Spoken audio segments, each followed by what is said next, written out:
Умерена исхрана за време на празниците препорачуваат лекарите, по Божик и во пресретна стара нова година, да не се претерува со мрсна и богата храна со цел граѓаните празниците да не ги поминат во болница.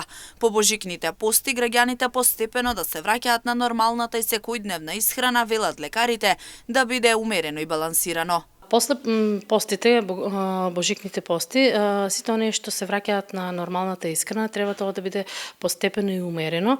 Знаеме дека после Божик доаѓа стара нова година и други празници верски кои што изобилуваат со богата и мрсна исхрана.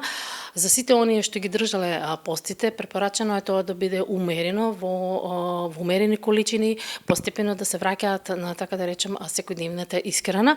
Ова не само за оние што постеле, меѓутоа и за сите оние, значи треба една умерена и балансирана исхрана, секако богата со зеленчук, овошје, млечни производи, сето она што нашето подневие во изобилие го има. Ако се претера со јадењето, може да се создадат проблеми со варењето на храната.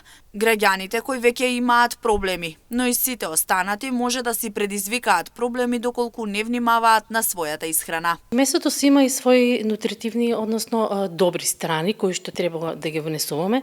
Меѓутоа, ако се претера, како и се останато, знае да ни направи проблем, особено тегоби во гастроинтестиналниот тракт, односно во желудникот, затоа што настанува го оптеретуваме и придонесува проблем при варењето.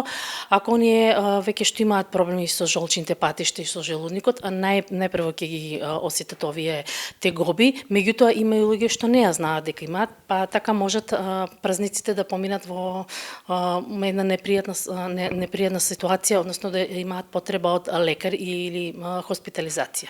За време на новогодишните празници немало значителен број на граѓани кои завршиле во болница заради прејадување. И сега, по завршувањето на постите меѓу празниците, исхраната да биде умерена, апелираат лекарите.